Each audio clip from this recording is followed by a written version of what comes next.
Mesdames et messieurs les spectateurs, bonsoir. Nous avons l'honneur de recevoir aujourd'hui un invité de marque dans le cadre de la présidentielle 2023. Nous nous apprêtons à entamer avec lui une conversation approfondie sur les enjeux majeurs de la nation, mais aussi sur ses perspectives d'avenir.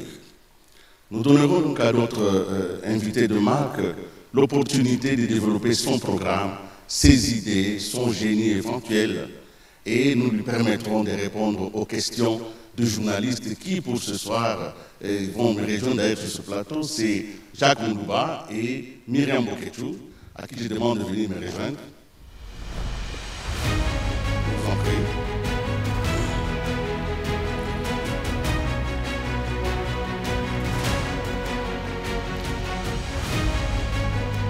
Merci. Il est candidat indépendant et président du mouvement d'élite pour la démocratie et les vrais changements. Il a décidé de se présenter aujourd'hui à la présidentielle et il veut donc venir ici partager avec toute la nation, avec tout le monde entier ses idées et pourquoi son programme. Il s'appelle Dr Justin Moudekereza, que j'appelle à venir nous rejoindre ici.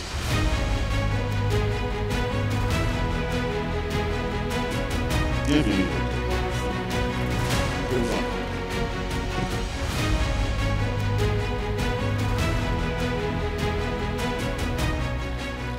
Merci donc d'accepter cet exercice qui est républicain, qui correspond donc à la responsabilité politique au plus haut niveau de l'État congolais. Vous avez donc choisi d'être candidat à la présidence de la République et nous pensons que c'est une ambition sérieuse et qui ne peut être prise qu'au sérieux, non seulement par nous-mêmes en tant que journalistes, mais par les peuples entiers, mais nous pensons que le premier à prendre ça au sérieux, c'est vous-même. Alors, docteur, c'est vrai que ceci n'est pas habituel, mais on est quand même curieux de savoir comment vous vous présentez vous-même. Justin Moudekereza, si on vous demande qui êtes-vous, qu'est-ce que vous direz? Merci beaucoup, messieurs les journalistes, pour la question. C'est d'abord un grand honneur d'être ici aujourd'hui et d'échanger avec vous, avec tout le peuple congolais qui nous suit en pareil moment. Et pour me présenter, je dirais que je suis un Congolais, 100%. Et c'est vous, comme d'autres Congolais, qui parlent de 100% de père et de mère. Et donc, je suis un Congolais. Je suis un acteur de développement. Je suis marié à une femme et père de 7 enfants. Et j'ai eu le doctorat en projet de développement, en gestion de projet de développement. C'est ce que je fais. Enfin, le travail de développement a toujours été mon travail depuis que j'étais ici au pays et je suis allé ailleurs, où je suis allé d'ailleurs comme un réfugié politique, un exilé politique, après des histoires que j'avais connues dans notre pays, donc torture et tout, j'étais forcé à l'exil. Et là, je dis toujours que Dieu sait pourquoi les choses se font. Il peut utiliser même vos ennemis pour vous bénir. Et cela m'a permis de connaître plus sur les complots internationaux dont notre pays est victime, on va en parler, et à commencer à chercher des solutions pour ces problèmes-là. Et c'est comme ça que je suis venu aujourd'hui comme candidat président de la République et candidat indépendant. Parcours élogieux et légitime, mais entre faire le développement, comme vous le faisiez, faire la recherche scientifique, enseigner ce qui est de l'ordre du normal pour toute personne intellectuelle, et se présenter à la présidentielle, qui est une ambition ultime. À quel moment de votre vie vous avez pensé que c'est une évidence pour moi? Ce n'était pas de la folie. Je pense que là, je dois me présenter à la présidentielle. Merci beaucoup. C'est une question très intéressante. Comme Congolais, comme je l'ai dit, de père et de mère, 100%, j'ai vécu dans notre pays. Tout d'abord, pour la petite histoire, je suis né au Sud Kivu, dans le territoire de Kabare, dans la ville de Bukavu. Mon père, paix à son âme, Bissimo Victor, était un grand chef coutumier, l'un des chefs de groupement du territoire de Kabare, avec le Mwami Kabare lui-même qui porte le nom du territoire et de la chefferie. Et parmi les 14 chefs de groupement, mon père avait plus la confiance du roi, du grand chef coutumier de Kabare. Et à un moment donné, dans un des groupements du territoire de Kabare, qu'on appelle Bugore, vers l'aéroport de Kavumu, vous connaissez notre pays, et il y avait vraiment un désordre terrible. Les gens s'entretuaient, tout ça. Et puis le roi de Kabare, qui est le Mwami Désiré Kabare, il est d'ailleurs ici à Kinshasa, enfin son père à l'époque, il a dit « Je dois chercher parmi les chefs coutumiers, le 14 chefs coutumiers, qui peut ramener de l'ordre dans ces groupements de Bugore. » Et mon père avait été choisi pour aller remettre de l'ordre dans ces groupements qui avaient vraiment été victimes de beaucoup d'insécurité. Les gens s'entretuaient, s'égorgeaient à cause des vaches, des terres, ainsi de suite. Alors, à l'époque, c'était en 1976. C'est à ce moment-là que j'étais né. Et mon père a réussi à stabiliser cet endroit. On lui a donné, on l'a surnommé Mudekereza. Mudekereza en machi signifie stabilisateur. Quelqu'un qui vient lorsque les gens sont en difficulté et directement ils ont la paix. Et c'est comme ça qu'on avait surnommé mon père. Quand je suis né, il m'a donné ce nom. Et toute sa vie, il me disait, mon fils, il faut vivre votre nom. C'est un nom spécial. Alors, comme il était un grand chef, vous voyez les richesses, les femmes, les terres, les vaches. Et quand il est décédé, il avait déjà écrit son testament. Nous avons partagé tel qu'il voulait. Et c'est comme ça que d'autres frères et sœurs, tout le monde a disposé de ce qu'il avait eu comme il voulait. Ils ont commencé des petites affaires, d'autres ont marié d'autres femmes, ainsi de suite. Mais moi, j'ai décidé de tout vendre, s'il vous plaît, pour commencer une organisation qui assistait les veuves et les orphelins. Et tu sais que dans la partie Est, là, il y a eu beaucoup d'affres de guerre. Les gens sont morts, sont tués comme pas possible. Et d'ailleurs, là où je suis né, c'est juste non loin du parc national de Kahuzi-Biega, où il y a beaucoup de veuves, beaucoup d'orphelins là-bas. D'ailleurs, si vous voyez les vidéos de mon passage la fois passée, vous allez trouver la majorité, c'est des centaines de milliers de personnes, mais la majorité sont des femmes. Et les amis me demandaient, mais pourquoi ce sont des femmes? Oui, parce que dans ces lieux-là, il y a beaucoup plus de veuves que d'hommes. Alors, et à ce moment-là, j'ai commencé ce travail sans espoir d'être soutenu par qui que ce soit. J'ai été sérieux avec moi-même, je fais le travail très impeccable. Après, je crois, 2 ans, les ONG internationales, y compris onisiennes, se sont beaucoup intéressées sur le travail que je faisais. Et c'est comme ça que j'ai commencé à avoir des financements. J'ai signé des contrats avec presque toutes les organisations onisiennes dans notre pays pour aider les veuves et les orphelins et d'autres victimes de guerre handicapés physiques dans la partie est de notre pays. Et donc, après ça, je vis que mon papa voulait que je puisse suivre, disons, mon nom. Et il est décédé, d'ailleurs, ce que je voulais dire, en 1996, lorsque la fameuse guerre de libération est venue, conduite par les Tutsis du Rwanda. Et c'est là que mon papa est décédé. Et donc, avec tout ce qui se passe dans notre pays depuis tous ces temps jusqu'à aujourd'hui, je me suis dit non, non, c'est pas possible qu'on continue à vivre dans cette situation. Alors, en 2016, vous vous rappelez, le président Kabila avait refusé d'organiser les élections. Et après cela, il s'était créé beaucoup d'organisations pour faire pression. Et ici à Kinshasa, il y avait même une organisation, un mouvement citoyen qu'on appelait ROSICO, ça veut dire le regroupement des organisations de la société civile du Congo. Ils s'étaient mis ensemble, ils ont fait un comité, puis après ils ont dit, voilà, maintenant que nous avons tout un comité, il nous faut avoir quelqu'un qui est à l'étranger, qui pourra faire le lobbying pour nous. Faire l'écho. Voilà, et c'est comme ça qui m'avait intéressé. J'ai reçu une lettre dans mon email, je dis, oh, mais nous vous avons choisi pour conduire cette lutte. J'ai dit, mais moi je n'ai pas été là. Ils disent, non, non, nous connaissons des actions que vous avez menées en faveur de la population depuis que vous étiez au pays et même après avoir quitté le pays. Et jusqu'à aujourd'hui, vous êtes aux États-Unis, ce que vous faites là-bas, nous sommes au courant. C'est pourquoi nous voulons vraiment que vous puissiez assister. C'est pour notre mère patrie, tout ça. Alors j'ai beaucoup réfléchi. Et la nuit, parce que je suis toujours inspiré dans tout ce que je fais. Je ne fais rien au hasard. Oui. Et c'est comme ça que l'inspiration est venue. J'ai dit, bon, notre pays est dans cette situation. mais je suis ici aux États-Unis, où je vis une vie vraiment... bourgeoise, hein? Voilà. Mais je me dis, mais tous les membres de ma famille sont au pays. Alors, qu'est-ce que je peux faire? J'ai accepté, j'ai dit aux amis, j'accepte. Ils disent, oh, vous êtes l'autorité morale. J'ai dit, non, je n'aime pas ce genre d'appellation, parce que je sais que c'est Made in Congo, c'est pour les politiciens congolais qui ont créé cette histoire d'autorité morale. Moi, j'ai dit, je ne veux pas être une autorité morale.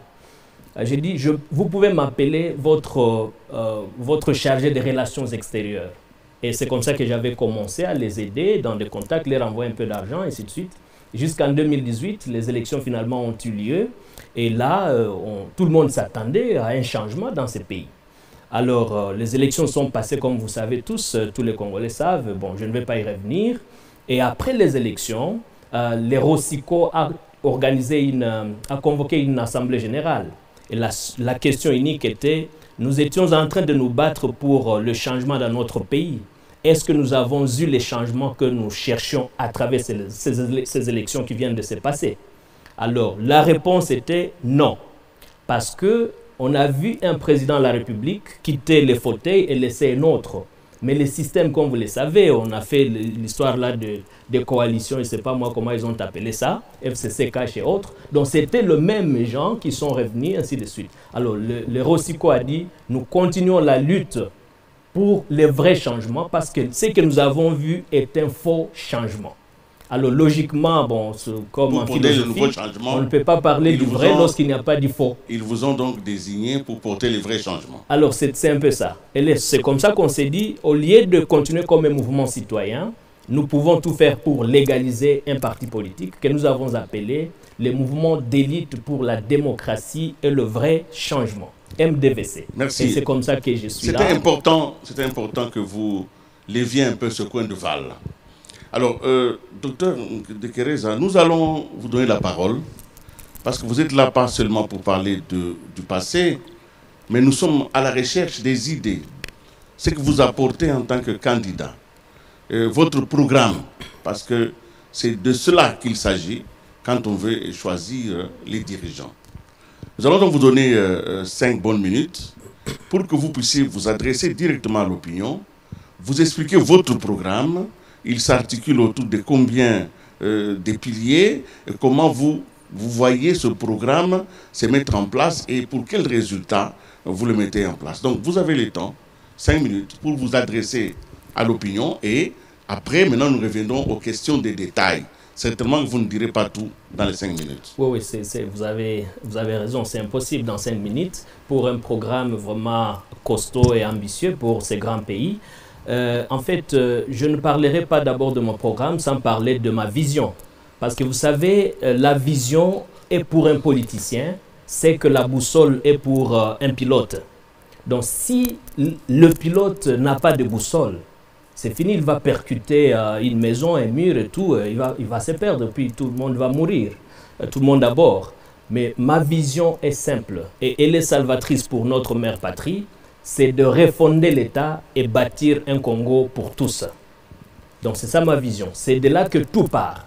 Alors ma vision a 5 piliers principaux, à savoir la réforme de politique publique de l'État, la redistribution juste des richesses nationales,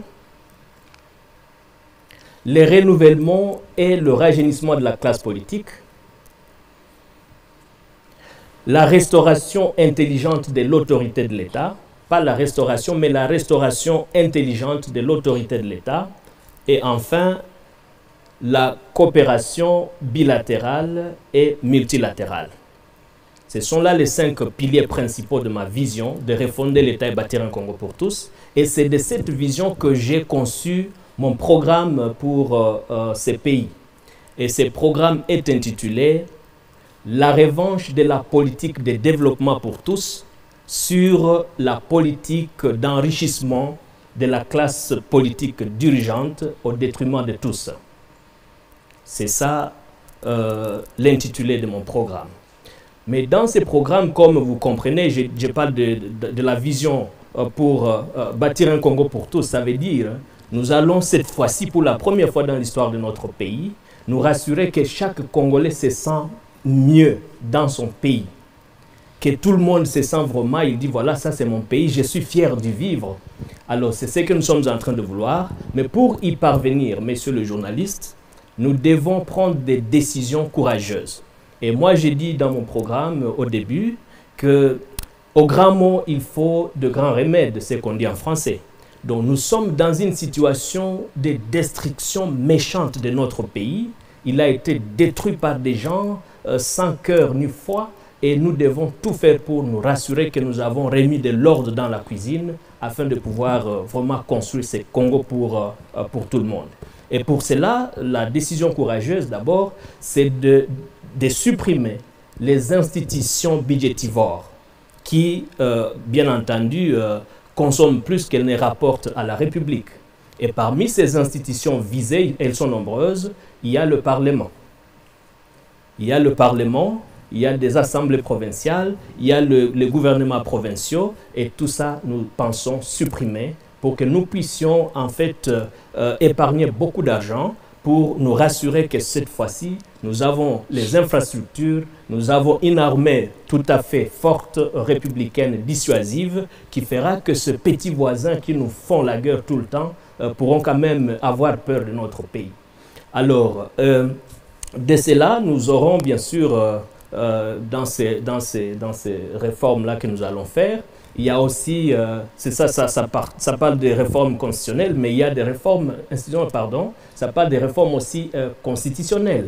Donc vous savez très bien que nous avons une constitution qui a été conçue en Afrique du Sud, à Sun City, après que les belligérants se soient mis d'accord de s'asseoir avec le gouvernement et de savoir qu'est-ce qu'ils peuvent faire pour que la guerre puisse se terminer.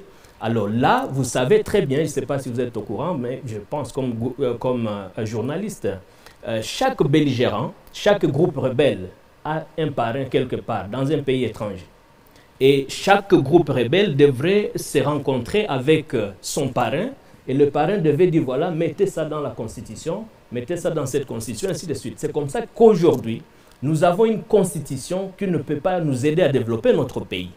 Beaucoup de gens, j'ai suivi pendant que j'étais à l'étranger, j'ai suivi beaucoup de gens, beaucoup de débats, et certaines personnes disent « Moi, j'ai participé à cette constitution » et ils se sentent vraiment à l'aise, vous comprenez, là où nous sommes arrivés comme Congolais. Alors, quand vous analysez bien cette constitution, vous trouvez que, en tout cas, c'est une constitution de belligérance qui ne peut pas aider le pays à se développer. Et moi, je l'appelle la constitution problème. Alors, nous voulons avoir une constitution de développement qui va vraiment nous aider à soulever notre pays. Bien entendu, à part la Constitution, il y a aussi les problèmes d'hommes. Parce que nous, au niveau de notre parti MDVC, nous disons que le Congo souffre de deux problèmes. Mais des gens disent « Oh non, comment vous pouvez parler de deux problèmes seulement ?» Mais moi, j'ai dit ces deux problèmes, c'est que les autres pensent que ce sont deux problèmes. Ce sont plutôt des conséquences de ces problèmes-là. Et le premier problème, c'est l'indépendance que nous avons demandée, forcément, et que nous avions obtenue. Donc, le deuxième problème, c'est le problème d'hommes, c'est simple. Vous savez, chers journalistes, on parle de détournement de centaines, en termes de centaines de millions de dollars. Vous comprenez combien les Congolais n'aiment pas son pays, n'aiment pas son prochain? Mais qui nous demande de faire ça? Qui nous demande de détourner ces millions de dollars? Qui nous demande de pratiquer la corruption? Ce n'est pas l'homme blanc, c'est nous, l'homme congolais lui-même est vraiment détruit en ce sens qu'il est devenu un problème pour son propre pays. Et donc, nous avons vraiment pensé qu'il est temps que nous puissions nous lever en un seul homme, bien sûr, nous unir en un seul homme et bien sûr voter cette fois-ci pour le vrai changement. Parce que nous avons peut-être eu ces changements, ce que vous appelez changements, mais le vrai changement, on doit se battre pour le vrai changement. Et c'est ce que le MDVC vous amène. Avec notre programme qui est bien sûr estimé à 133 milliards de dollars, répartis sur 5 ans. Et nous espérons que nous pourrons quand même juguler beaucoup de problèmes dans notre pays. Merci. Alors, je me dis, votre combat contre la Constitution, c'est parce que ça a été inspiré par des étrangers ou parce qu'elle possède quelque chose de fondamentalement nocif que vous devez absolument nous dire maintenant? Oui, est-ce que j'ai la parole? Je vous en prie. Merci beaucoup, monsieur le journaliste. En tout cas, je suis très ravi parce que c'est les lieux même de le dire au peuple congolais qui nous suit en ce moment. Notre pays a été victime d'un complot international. Je veux que tout le monde sache cela. Je l'ai dit chaque fois. Et le membre de notre parti, le Mouvement d'élite pour la démocratie et le vrai changement, MDVC, savent cela depuis 4 ans. Nous avons ce parti politique. Ils savent déjà parce qu'ils sont à l'école de l'aigle comme ils s'appellent. Ils disent, bon, c'est notre logo, il y a de l'aigle dedans et tout. Nous sommes à l'école de l'aigle où nous apprenons tout le jour. Ce complot international, j'ai pris beaucoup d'années à l'étudier. Avant même la création du MDVC, j'ai fait de grandes études sur ces complots internationaux. Vous pouvez voir ici, j'ai un livre que j'ai publié aux États-Unis. C'était publié en anglais, mais d'autres pays francophones, on a commencé à demander. Alors j'étais obligé de faire très rapidement, traduire en français et publier. Le livre s'intitule « Pays de merde ». Pays de merde, ce livre a été publié en 2000. Ça a été publié en 2019. Alors, ce livre ici, les sous-titres, c'est « La vérité choquante qui aurait dû servir de leçon ». Parce qu'à un moment donné, le président Trump dit voilà, pourquoi ces gens de pays de merde viennent ici aux États-Unis. Alors, j'ai vu les gens me poser des questions. Bon, comment vous pensez? Moi, j'ai dit non, je crois qu'il a dit vrai. Moi, je viens effectivement d'un de ces pays de merde, dont la RDC. Alors, j'ai commencé à écrire ces livres. Dans ces livres, j'ai évidemment confirmé que notre pays est un pays de merde, mais j'ai démontré aussi comment notre pays en est arrivé là. Et j'ai même fustigé ce complot international dans mon livre ici. Donc, c'était pour moi une bonne opportunité d'en parler. Oui. Et à la page 61, j'ai donné une liste de multinationales qui ont pillé notre pays depuis les rébellions jusqu'à aujourd'hui. Donc personne de ces 26 candidats ne peut avoir le courage de faire ça. Personne.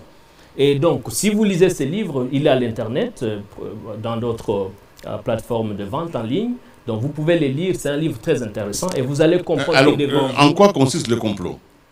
Les complots, en effet, consistent à ne pas voir notre pays totalement indépendant. Donc, j'ai dit que nous avons deux problèmes. L'indépendance forcée est obtenue. Alors, vous savez bien, les colons, à un moment donné, ils ont amassé beaucoup de richesses dans notre pays.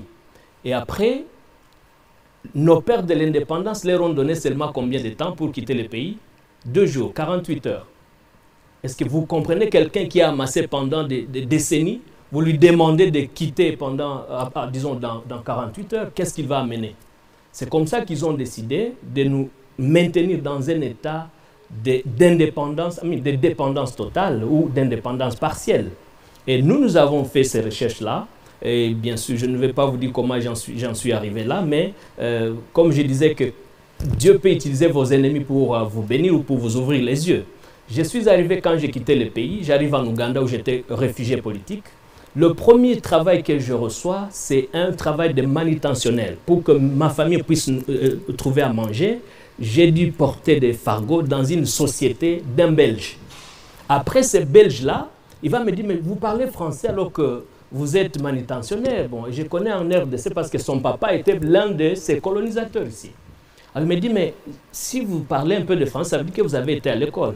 Je lui ai donné un peu de mon histoire, comment j'avais quitté le pays, après des tortures et des histoires, tout ça.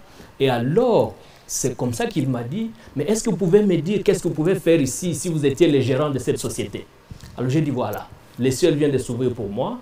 Je suis allé à la maison, il m'a donné 7 jours pour lui produire un rapport. J'ai fait chaque jour et nuit, pendant 3 jours, je lui ai amené 50 pages. Il était très surpris. Alors, les mêmes jours, là, je quitte du manutentionnaire à l'assistant du gérant de la société. Et c'est comme ça qu'il a fait de l'amitié avec moi. J'ai bien travaillé pour lui. Et il a commencé à me dire beaucoup de secrets sur mon propre pays. Et c'est là que j'ai compris, ah oui, c'est ça ce que nous vivons. Ça sera difficile de nous en sortir. Et j'ai commencé à faire l'étude jusqu'au moment où je suis allé aux États-Unis. Donc, voilà, je comprends bien, je connais ces... Nous allons demander à Jacques Moulouba de prendre la parole. Ouais. Vous intervenez, mon cher ami. Merci beaucoup. Docteur Moudekereza, vous affirmez que l'indépendance de la RDC lui a été donnée, n'est-ce pas, par l'Occident. Mais jusque-là, vous parlez de la révision de la Constitution. Je ne vois pas encore l'incidence que vous avez établie entre cette indépendance donnée et la révision de la Constitution. Donc concrètement, quels sont les articles que vous comptez réviser en rapport avec cette indépendance? En tout cas, si vous m'avez bien suivi, monsieur le journaliste, je n'ai pas parlé de la révision de la Constitution ici, mais je parlais du changement de la Constitution. C'est différent, je pense. Et quel type de constitution proposez-vous? Non, moi, je veux une constitution de développement de notre pays en remplacement de la constitution problème. Donc, cette constitution est biaisée. Et moi, je suis pour l'indépendance totale de mon pays. Je ne peux pas continuer à fonctionner sur quelque chose d'imposé par les impérialistes. Alors, quelles peuvent être les grandes lignes de cette constitution de développement que vous proposez? Donc, les grandes lignes, j'en ai parlé. D'abord, vous savez que cette constitution consacre même ce que nous disons ici, que les journalistes, j'ai vu, j'étais en Californie, vous avez parlé de politiciens, de députés qui reçoivent 21 000 $ par mois. Mais est-ce que vous savez que cela est garanti par la Constitution? Pas bien sûr les chiffres, mais ça dit que le député et les sénateurs ont droit à quoi? Donc je pense à des émoluments qui assurent leur indépendance, tout ça. Ils doivent vivre une vie vraiment meilleure. Vous comprenez? Et puis on dit, je crois à l'alinéa suivant, on dit qu'ils ont droit à l'indemnité de sortie égale à 6 mois de leurs émoluments. Donc, si les députés nationaux ou sénateurs gagnent 21 000 aujourd'hui, d'ailleurs, ils sont en fin mandat, nous sommes dans la période électorale, donc ils ont droit à 21 000 fois 6. Et vous avez combien, monsieur les journalistes? Les militaires à combien? Les policiers à combien? Et tous ces gens que nous envoyons se battre pour notre pays, ils sont en train de suivre tout ça. Myriam Boketou, peut-être vous allez revenir. Bonjour, madame. Je suis Myriam Boketou, journaliste à la radio Top Congo FM. On sent que vous êtes tellement révolté après avoir été martyrisé au sein de votre propre pays. Aujourd'hui, vous êtes contre cette constitution. Est-ce que vous pouvez nous dire aujourd'hui quels sont les articles qui fâchent au sein de la constitution congolaise? Moi, je vous ai dit que je ne vais pas modifier la Constitution, mais je vais totalement changer. Donc, tous les articles fâchent dans cette Constitution. Tous les articles vous fâchent. Elle est biaisée. Parce que moi, je suis un philosophe. OK? Et vous savez, ça dit que lorsque les prémices sont fausses, les conclusions ne peuvent pas être bonnes. Et s'il y a quelque chose, la Constitution, vous savez, moi je suis chrétien, et je sais que la Constitution est pour un pays, c'est que la Bible est pour un chrétien. S'il y a seulement un verset qui est biaisé dans la Bible, donc toute la Bible est fausse. Alors, nous devons nous entendre ici, la Constitution actuelle que notre pays utilise, c'est une Constitution problème. Et bien entendu, vous savez qu'après la période de transition, c'était 3 ans je pense, pourquoi on devrait continuer à garder les institutions d'appui à la démocratie après 3 ans de transition? Plus de 20 ans après cette constitution, nous continuons à voir les CESAC que je vois ici. Donc je ne suis pas contre les agents de CESAC, mais je dis que c'est l'une des institutions d'appui à la démocratie qui ne devrait plus exister. C'est pourquoi je veux supprimer toutes ces institutions-là qui n'ont plus raison d'être dans notre pays. Et je peux vous les citer, elles sont nombreuses. Pourquoi nous avons l'ONUP alors que nous avons la CENI? Par exemple, vous connaissez toutes ces institutions-là. Pourquoi la CENI devrait continuer à être la CENI alors qu'elle devrait être dans d'autres cieux? C'est un département du ministère de l'Intérieur et de la Sécurité. C'est le ministère de l'Intérieur qui organise les élections ailleurs. Mais vous savez, aujourd'hui, la CENI nous bouffe plus d'1,1 milliard de dollars. Moi, j'étais à la réunion avec d'autres candidats présidents de la République, j'étais sidéré. Plus de 2,1 milliard de dollars, alors que nous sommes dans un pays où il n'y a pas de route. Donc, nous plairons la balkanisation, mais nous sommes déjà un pays balkanisé à l'intérieur du pays, à l'interne. On ne peut pas quitter d'une province à l'autre par voie routière, et aujourd'hui, l'aviation d'ailleurs congolaise est par terre. Donc, est-ce que les gens se rendent compte que nous sommes dans quel pays aujourd'hui? Monsieur Moudekereza, aujourd'hui, vous proposez une constitution de développement, votre vision. Mais aujourd'hui, l'architecture actuelle du pays, donc telle que prévue dans la Constitution, dans son article 2, nous avons la ville de Kinshasa et 25 provinces. Alors, pour d'aucuns, cette structuration ou cette structure est budgétivore, et vous proposez le remplacement d'une constitution de développement, concrètement. Dans votre constitution, vous prévoyez avoir combien de provinces? C'est une question très pertinente et intéressante parce que même au niveau de notre bureau politique et de notre parti, nous en avons parlé. Je crois que pour éviter trop de retard dans ce que nous voulons faire pour le peuple congolais, parce que le peuple ne peut plus attendre longtemps. Et j'ai dit même que le peuple a la chance cette année, 2023, de changer toute l'histoire. Et s'il rate ce rendez-vous, cette opportunité du 20 décembre, ça sera une catastrophe généralisée. Et je vous dirai comment. Mais je peux vous dire par rapport à ce que vous avez dit, que nous allons garder 26 provinces. Ok? Nous allons garder les 26 provinces. Nous n'allons pas revenir à 12 plus la ville de Kinshasa, 11 plus la ville de Kinshasa. Nous gardons les 12 provinces parce qu'il y a des infrastructures, tant soit peu, qui sont en train de naître dans ces provinces-là.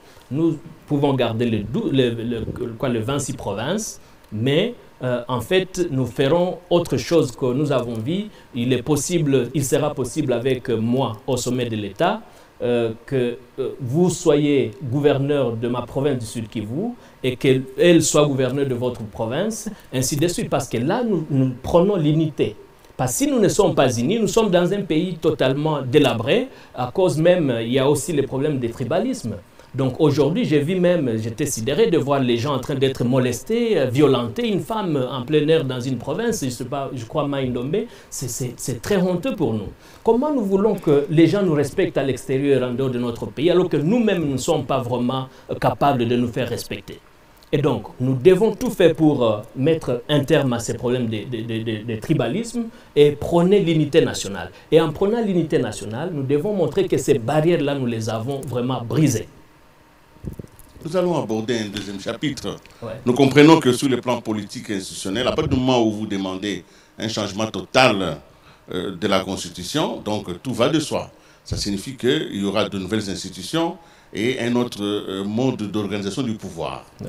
Mais nous sommes dans un pays de 2 345 000 km² où les systèmes de production, vous le connaissez, nous sommes dans un pays où nous consommons ce que nous ne produisons pas, et ce que nous produisons, nous ne le consommons pas.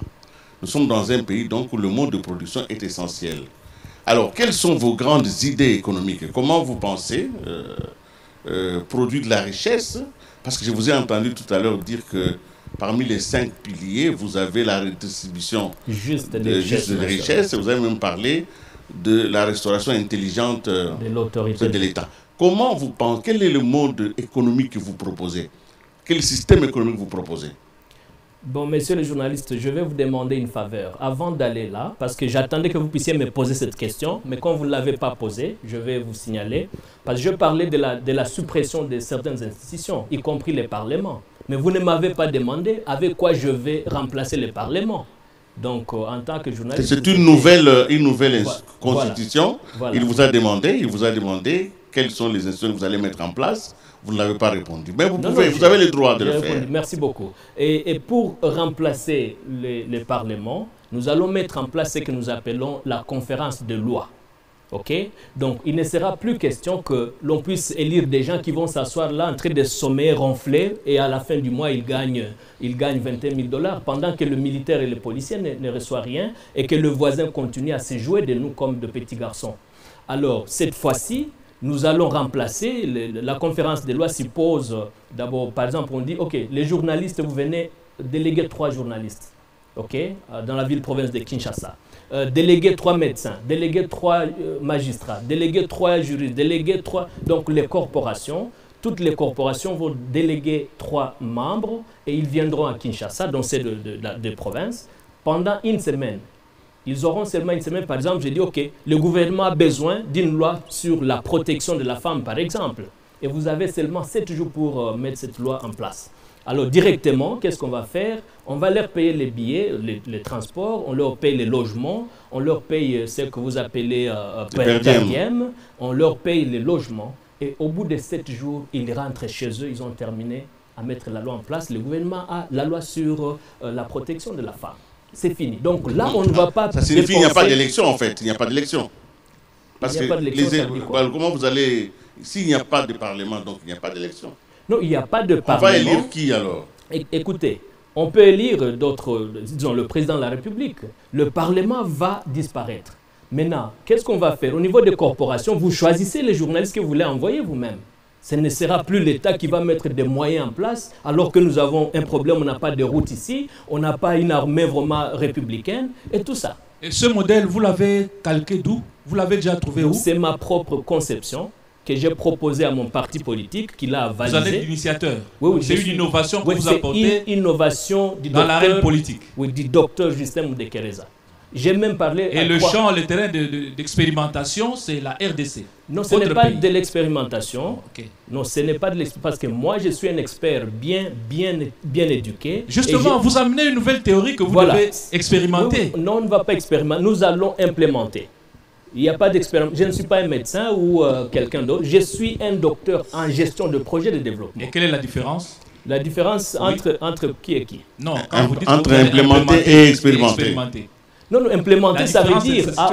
Oui, la différence, ça veut dire que vous n'allez pas faire d'expérimentation. C'est-à-dire, vous venez, vous êtes tout à fait convaincu de ce que vous allez faire. Vous avez des résultats attendus. Et là, ça se passe très bien. Donc, si vous parlez d'expérimentation, ça veut dire que ça peut échouer. C'est par essai-erreur, comme on gouverne aujourd'hui. Justement, c'est une théorie que vous amenez. Ça peut ou ne pas marcher. Non, ça doit marcher. Vous n'en avez pas l'idée? Ça doit marcher, cher ami. Je vais vous dire ça doit marcher. J'ai même parlé avec 3 chefs d'État africains de ces modèles. Ils ont dit, waouh, ça c'est très bon. Nous, on peut même essayer de copier ça chez vous pour que nous puissions voir dans d'autres pays africains. Je crois que nous sommes déjà, nous sommes déjà habitués à copier de l'extérieur, à copier ailleurs, et nous pensons que ce que nous-mêmes nous avons conçu ne peut pas bien fonctionner pour nous. C'est malheureux. Je peux vous dire que je suis venu aux États-Unis quand ils avaient un problème très sérieux. Et c'est moi qui ai mis fin à ces problèmes de gestion de réfugiés aux États-Unis. Donc, je peux vous dire, je siège en Californie dans une commission de santé mentale. On vient de me nommer ambassadeur mondial de la santé mentale la fois passée en Grande-Bretagne. Donc, eux savent, ils voient, ils comprennent les gens, comment les gens peuvent réfléchir. Alors, c'est vrai, hein, c'est une invention.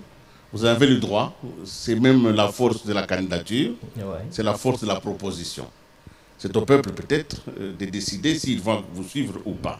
Mais revenons quand même à l'économie, parce que tout ça, le nerf de la guerre, c'est l'argent. Tout ça est financé comment? Vous faites l'économie, vous l'organisez comment? Parce que notre économie est extravertie, copiée sur le modèle colonial. Qu'est-ce que vous apportez comme innovation? Bon, en fait, comme j'ai dit déjà, que la grande différence entre le candidat numéro 14 et d'autres candidats, c'est que c'est quelqu'un qui a déjà prouvé de quoi il est capable à travers le monde. Vous n'avez pas encore été chef d'État, donc ça, on ne peut pas vous l'accorder encore. Bien sûr, voilà, mais bientôt là, on va y arriver. Et pour cela, je peux dire, comme vous l'avez dit, notre économie est extravertie. Et nous sommes vraiment déterminés à bien revoir les choses à tous les niveaux. Nous avons le minerai, par exemple, où il y a beaucoup de fuites d'argent dans notre économie.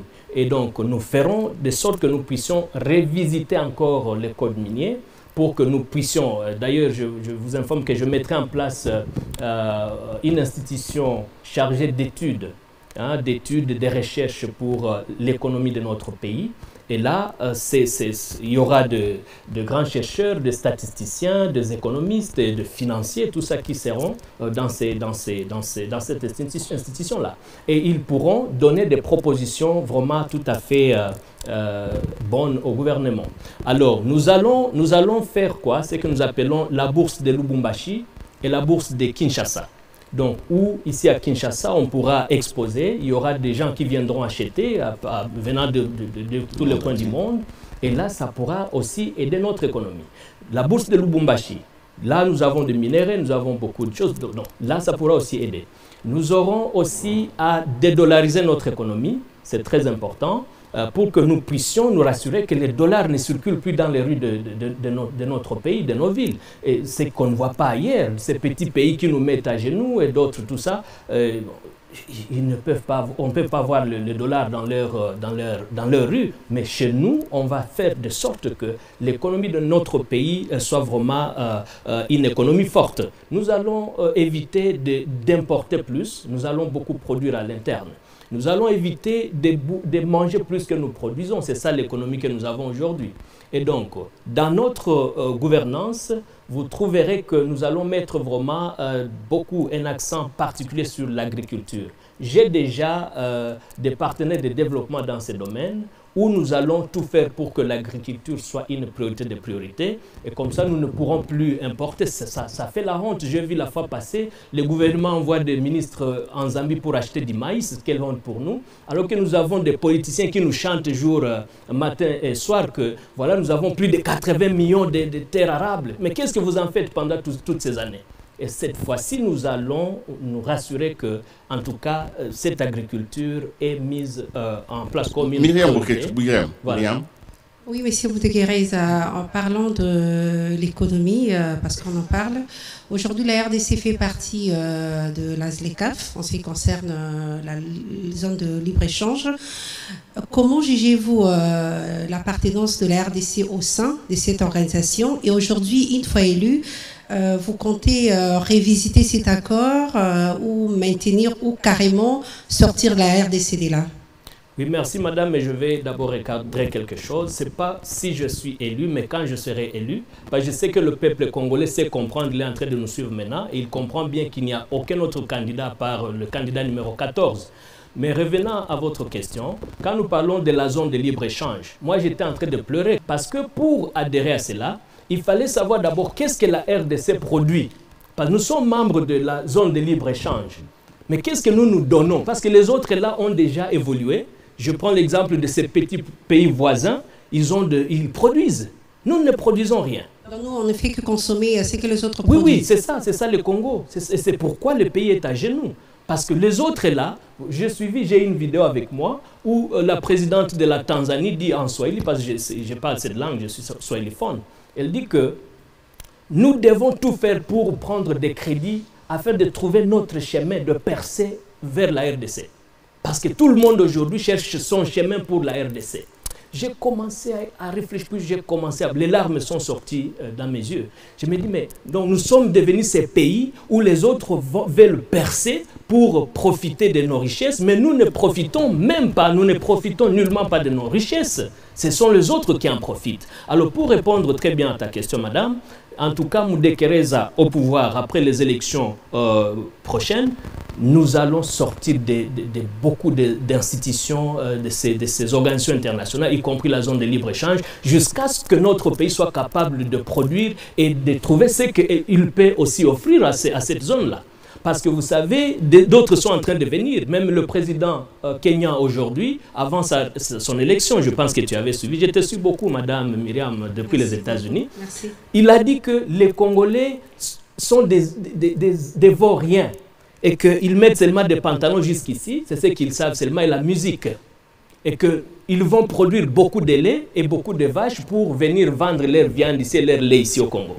Vous comprenez ça, ce sont des injures terribles. Vous êtes journaliste, vous avez... Mais il y a eu des excuses, hein, après. Vous savez qu'il y a eu des excuses. Alors, en tant qu'homme d'État, vous devez aussi accepter ces excuses. Imaginez que c'était une cartouche. Ça aurait déjà tué. Très bien. Jacques Moulouba. Oui, je constate que M. Moudekereza est, passez-moi le terme un peu trop théorique, je voudrais qu'on aille dans la pratique, surtout dans ce chapitre économique, avec indicateurs à l'appui. Donnez-moi votre politique d'industrialisation de la République démocratique du Congo, c'est-à-dire la structuration de votre politique d'industrialisation.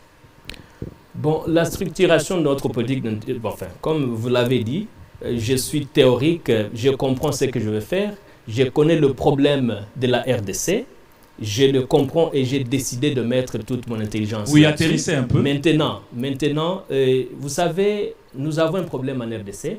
Nous sommes habitués aux bons parleurs. Nous ne sommes pas habitués aux bons faiseurs. Mais comme le bon parleur peut venir, ils vont vous flanquer des chiffres. Et vous allez emmagasiner ça, vous allez garder ça. Mais alors que ce sont des histoires chimériques. Moi, je ne suis pas là pour les chimères. Je suis quelqu'un qui est un grand acteur de développement et je suis prêt à développer mon pays. Et donc, j'ai toute une équipe que nous appelons l'équipe économique du M2VC. Donc, cette équipe économique est une équipe d'experts, des gens qui ont travaillé avec la Banque mondiale, avec la FMI, avec tout et tout ça. Et qui vous ont proposé quelle politique d'industrialisation pour le pays? Si vous aviez besoin de ces chiffres-là, je pourrais vous donner leurs contacts. Pour l'instant, vous ne les avez pas. Pour moi, non, je ne vais pas vous amener dans des chiffres. Je ne vais pas faire peur. Vous êtes journaliste, mais je suis devant le peuple congolais maintenant là. Et le peuple congolais veut savoir que pour la première fois, il a un président de la République qui est capable de se battre pour que... Qui n'aime pas les chiffres. Ah mais bien sûr, qui ne veut pas lui donner des chiffres chimériques. À travers des données chiffrées. Non, mais les chiffres chimériques, vous n'en avez pas besoin, le peuple congolais. Je vais vous donner des chiffres, je dis ceci, vous êtes satisfait comme journaliste, mais le peuple gagne quoi? Les députés nationaux vous gagnent 21 000 $. Les ministres vous gagnent 40 000 $, nous avons 58 ministères. Le président de la République, selon l'ODEP, le rapport que j'ai lu, il a 1080 conseillers. Et tout ça, cet argent-là, les gens là viendront même vous flanquer des chiffres ici, alors qu'ils sont en train de de nous dire comment vous produisez la richesse. Non, mais je vous ai dit, monsieur le juge, pour produire la richesse, nous avons nos terres. Ok, nous avons nos terres. Nous sommes dans les concrets. Nous allons le mettre en exploitation. Nous avons des minéraux. Nous avons les rapports Tabombeki, qui a parlé de plus de 85%, comme vous aimez les chiffres, plus de 85% des recettes de minéraux qui sont dans les poches des gens, ainsi de suite, dans les paradis fiscaux. Nous avons les rapports Luzolo-Bambi. Vous savez, tout ça, il parle de beaucoup, de dizaines de milliards de dollars qui s'évadent chaque année. Alors, tout ça, nous allons éviter, donc nous allons contrôler les flux financiers dans notre pays et nous saurons que nous avons fermé toutes les oui, et pour créer combien d'industries en 5 ans, concrètement? Bon, en tout cas, comme j'ai dit au peuple congolais qui me suit ici, notre pays va être industrialisé. Je ne vais pas vous donner des chiffres qui seront chimériques et qui seront utilisés contre moi-même pendant que je serai président. Vous ne voulez pas faire des promesses. Je ne vais pas faire des promesses. Le peuple est déjà rassasié de promesses, vous savez très bien. Les gens mentent du matin, midi au soir, et moi je ne vais pas faire ça. Avec tout le respect que je dois au peuple congolais, je ne vais pas faire ça. Mais rassurez-vous, vous avez un homme, candidat numéro 14, qui est décidé de changer réellement la donne dans ce pays et que tout le monde se sente bien. Nous allons prendre un autre chapitre, parce qu'il y en a beaucoup et j'espère que les confrères vont compléter des questions. Vous êtes élu parce que vous le souhaitez ardemment et c'est votre droit, mais vous êtes élu pendant que le pays est en guerre, vous êtes élu pendant que les forces de la République, les forces de sécurité sont engagées dans une opération. Comment vous faites pour régler la question de l'Est? Ça, ce n'est pas théorique et ça ne nécessite pas de chiffres. Parce que je ne vais pas perdre le peuple dans les chiffres. Je vous en prie. Et je suis capable d'en donner si vous en voulez. Voici ce que je vais vous dire concernant le problème de l'Est et de l'Ouest de notre pays, y compris même ici à Kinshasa, il y a de l'insécurité partout. Je parlais de la restauration intelligente de l'autorité de l'État, ces piliers de ma vision de refonder l'État et bâtir un Congo pour tous, qui... Ça développe tout un livre sur ces plans sécuritaires. Mais personnellement, comme quelqu'un victime de ces affres de guerre, parce que mes 2 grands frères ont été égorgés chez moi, à Bukavu. Mon père, je vous ai dit comment il était mort. Mes sœurs, mes voisines ont été violentées. Et je suis la personne de la situation. Parce qu'en français, on dit que pour sauver un naufragé, il faut se retrouver dans l'eau. Donc vous ne pouvez pas voir quelqu'un qui est en train de vouloir se noyer, puis vous pensez que vous allez rester là-bas et venir le sauver. Non, il faut être dans l'eau. Et moi, je suis dans l'eau. Donc je ne serai pas ce président-là pendant que le peuple est en train de mourir, il est en train de fêter, chaque jour ce sont des fêtes. Non, en tout cas avec le président Moudekereza, ça ne va pas. Mon nom c'est Moudekereza, signifie stabilisateur. Alors ça signifie pacificateur. Comment vous stabilisez? Maintenant, comment nous allons stabiliser? Oui, comment vous le faites? Dans notre pilier de la restauration de l'autorité de l'État, nous allons tout faire pour que, tout d'abord, nous ayons une armée qui est vraiment nationaliste, dissuasive, bien équipée, bien payée et bien disciplinée. Et ça, c'est en janvier, hein? Alors, je vous dis, ça c'est en janvier. Oui, vous faites donc, comment? Ça c'est en janvier. Oui. Nous allons procéder d'abord par la sélection, parce que dans ces piliers-là, nous allons aussi désinfiltrer ou exfiltrer notre armée. Nous savons bien qu'il y a beaucoup de gens qui ne devraient pas faire partie de notre armée et ça fait un grand problème. Mais nous allons aussi faire la table ronde, ok? Parce que j'ai même proposé que le gouvernement fasse la table ronde MONUSCO, gouvernement, société civile, pour établir les responsabilités de l'échec de la MONUSCO. Parce qu'on dit qu'elle a échoué, c'est vrai, elle a échoué, mais on n'a pas essayé d'établir les responsabilités. La MONUSCO sera déjà partie, je crois, j'espère en ce moment-là, où elle sera en train de partir, mais nous ferons une table ronde avec les couches sociales du Sud Kivu, du Nord Kivu, de l'Ituri, de ces provinces-là qui sont en difficulté, et je sais comment je vais m'y prendre, parce que je suis de là, je suis leur enfant, leur fils. Mais dites-le nous. Vous savez comment vous allez vous y prendre. C'est le moment de le dire, monsieur Moudekere. Bien sûr, j'ai dit Pourquoi vous voulez garder secret? Monsieur le journaliste, quelque chose qui peut contribuer à votre électorat. J'ai dit ceci. Oui. Élu le 20 décembre. Oui. Ok. J'organise une table ronde qui va constituer des forces vives de ces endroits qui sont vraiment en guerre. Je vais avoir de propositions. Je vais écouter d'abord, on fait les états généraux aussi de notre armée, ce n'est pas mauvais. Et puis on va voir, on établit très rapidement. Vous savez, nous avons de l'expertise en évaluation de projet. Nous évaluons d'abord la situation, puis nous regardons qu'est-ce que nous pouvons faire pour juguler ces problèmes. Ça, ce sont des questions militaires, M. Moudekere. Oui, des questions militaires. En combien de temps vous pouvez créer, construire cette armée dissuasive dont vous avez besoin pour mettre fin à la guerre? En tout cas, oui. Je peux vous le dire, je l'ai dit, regard ouvert au peuple congolais, dès que je suis élu président de la République, notre armée va être forte et au début, nous allons commencer par exfiltrer, nous allons choisir ces fils de la RDC qui ont aussi ce courage-là et cette force-là et ce souci de sauver leur pays. Et nous saurons comment nous pouvons former une force spéciale qui va d'abord commencer à travailler dans ces parties-là. J'utilise même la technologie parce qu'il y a même, j'ai suivi, vous savez, nous sommes candidats, nous suivons les autres candidats. J'ai suivi un candidat qui a dit que pour lui, il va construire un mur entre le Rwanda et la RDC. Je vais vous dire que c'est une erreur très grave, c'est une erreur même monumentale et ça frise la non-connaissance de ce que nous appelons la géostratégie ou la géopolitique. Parce que je dis toujours, si vous voyez un chien sur un arbre, parce que les chiens ne savent pas grimper, mais si vous le voyez là, c'est qu'il y a quelqu'un qui l'a mis là-bas, un maître, et il faut chercher le maître là. Notre pays a 9 voisins. Donc si nous pensons que construire un mur entre le Rwanda ou l'Ouganda et la RDC, ça va apporter une solution, nous sommes perdus. Parce que le maître là qui a mis les chiens là, pour que le Rwanda puisse nous assommer, il va utiliser notre pays voisin. Alors que nous en avons 9, nous avons 9 pays voisins. Alors finalement, on va construire le mur avec tous nos voisins, ça sera difficile. Mais moi, je veux un mur intelligent. C'est pourquoi je vous ai parlé de la restauration intelligente de l'autorité de l'État. Et vous êtes d'accord avec moi, ce sont des questions sécuritaires. Vous pouvez être surpris qu'il y a des choses que je ne peux pas dire ici. Mais moi, je comprends. Oui, parce qu'ici, à la télévision, même ces gens qui nous écument sont capables de suivre ça. Myriam. Oui. J'interviens parce que vous venez de parler d'une table ronde. Je crois en 2009, où il y a eu une table ronde à Goma, où il y a eu la présence des belligérants et le gouvernement de la RDC. Et c'était pour la première fois qu'on parle de brassage. Raison pour laquelle vous parlez aussi de nettoyage et puis de sortir tous ces généraux qui sont infiltrés au sein de notre armée. Aujourd'hui, j'aimerais savoir, est-ce que ces genres de table ronde que vous souhaitez aujourd'hui organiser une fois élu président de la République le 20 décembre. Quand vous serez élu, président de la République le 20 décembre.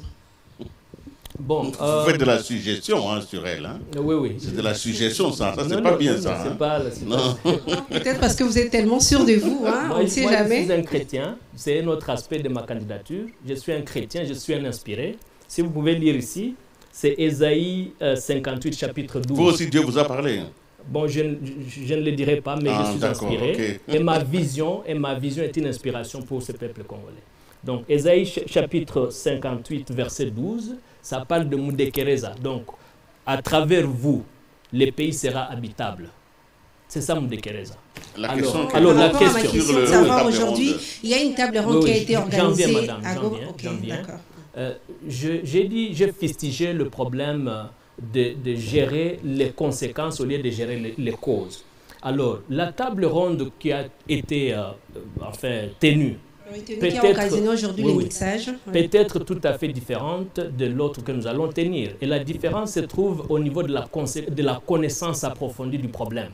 Tout en ayant moi-même victime de ces affres de guerre, tout en étant moi-même victime et en étant un fils de cette partie qui est écumée par ces problèmes. Et donc, je considère que cette table ronde que nous allons tenir sera une table ronde de vérité, sera une table ronde de stratégie, et au sortir de là, il y aura des résultats qui seront vraiment poursuivis.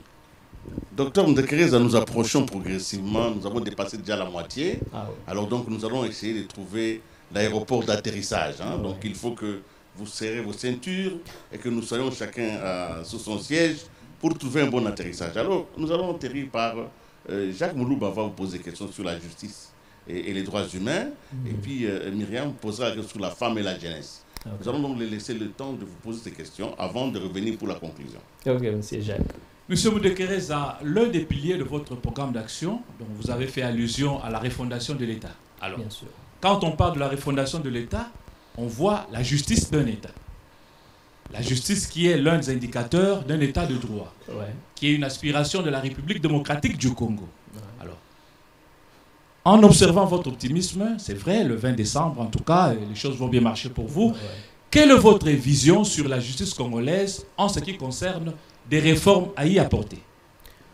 Très bonne question, monsieur le journaliste. Et comme vous le savez très bien, vous vivez ici, vous vivez toutes les conséquences de ces dysfonctionnements de la justice de notre pays. Et ça fait vraiment la honte pour notre pays, à l'interne comme à l'externe.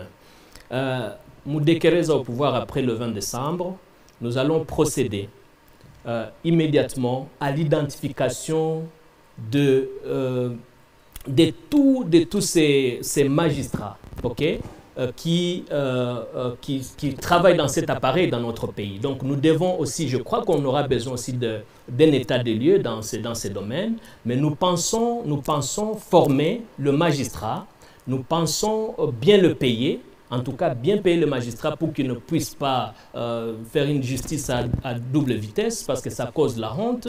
On voit des gens arrêtés aujourd'hui pour détournement de deniers publics.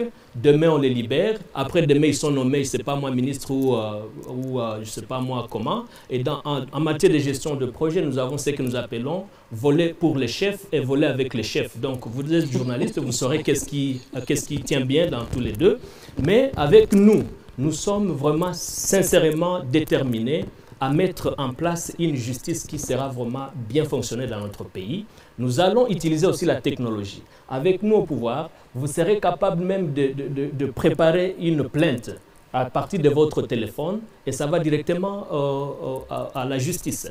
Donc nous allons nous rassurer que la justice est bien prise en charge, le magistrat bien payé et recyclé. Et nous pourrons même mettre en place un centre d'encadrement des juristes. Donc après leurs études, on doit les former aussi et on va après ça ils vont se sentir quand même qu'ils sont dans un autre système qui est différent du système passé.